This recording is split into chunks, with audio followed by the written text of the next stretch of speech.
Hello, choirs. We are back for part 2 of the organizational and planning tips series. And today I promised you some info on how to set a schedule for yourself and how to organize your calendar. So first, we're going to start with just how you go about starting to organize your schedule. If you've never kept a planner or a calendar before for yourself, what you'll need to do this the way that I'm going to show you: access to information on what you need to do for the week, your Google Calendar or a hard copy planner, and a pen and pencil and some scratch paper to make lists of the things you need to do throughout the week. You could do this in a Google Doc as well if that works better for you, but I am a total hard copy person. All right, here are the steps I'm going to take you through in this process, and I will give you examples of both a hard copy version and a Google Classroom version.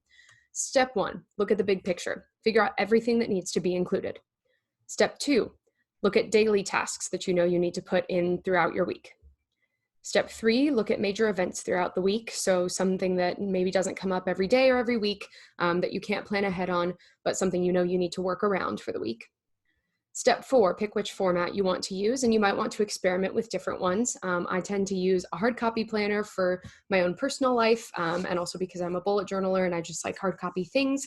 Or Google Calendar. I use Google Calendar for work because keeping track of all of the choir's calendars is really chaotic. Step 5, write it out.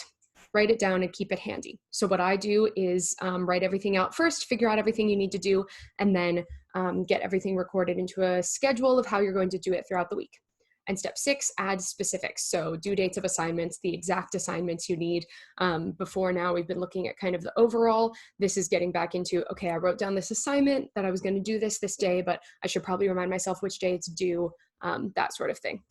All right, so let's look at the hard copy version and at how to make that list. So we're starting off here with just how to approach looking at your whole week. What I started with is making a list of everything that I would need to do by subject. So I looked at the overall, the really, really broad topics. So I made up a fake schedule for myself. I'm taking math, science, history, English, and choir. And I also made categories for family and for social events. I'll also make a daily category later. So I put in my events for every subject. Now I go back and I add the due dates. Just as important as knowing what you need to do, otherwise they don't get turned in on time, right? So now I'm on to that step 2, which is the daily. Step 1 was general overall, step 2 is daily. I put in the daily stuff, and then step 3 was the family and other events. Now I've got my hard copy planner out, and I'm going to start adding things in throughout the week and making a schedule for myself. So I start with the daily events because those take up a chunk of time. Put the daily events in first, and then I cannot forget to do them every single day.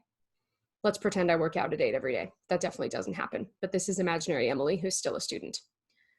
So she wants to be able to work out every morning at 8, check her email in Google Classroom at 9, and then journal in the evening.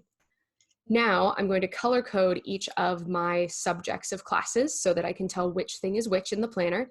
And I gave a color to family and social as well. I let them keep one combined color since it's not a subject. So now I have to pick what times I want to do things. This is the hardest part. First, to make sure I keep track of due dates, I put in the due dates of all of my assignments. For right now, most of those should be Friday. Then I sort of carved out 2 blocks of time in which I'm going to work. So if I'm checking my email in Google Classroom every day at 9, I need to leave some time for that.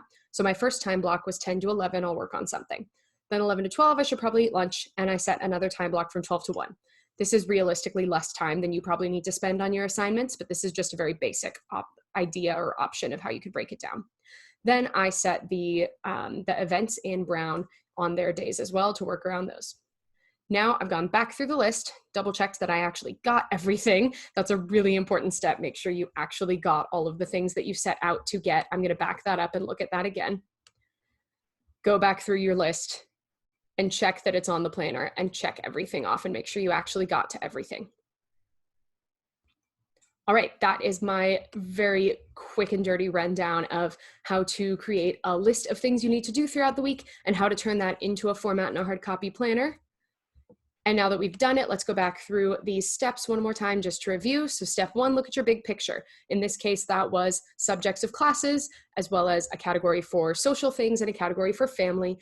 Step 2, look at daily tasks. I made a daily category and figured out that every day I wanted to be able to work out, to journal, and to check email in Google Classroom in the morning.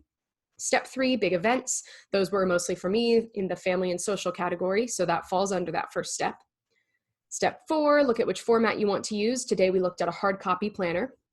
Step 5, write it all out, get everything into your calendar, having made that whole list in steps 1 through 4, and make sure that you have time to do everything. And step 6, go back and make sure you've got the specifics and double check everything. All right, guys, I hope that was helpful. Let me know if you have any questions, and tomorrow we'll look at how you set up a Google Calendar with the same information. Thank you.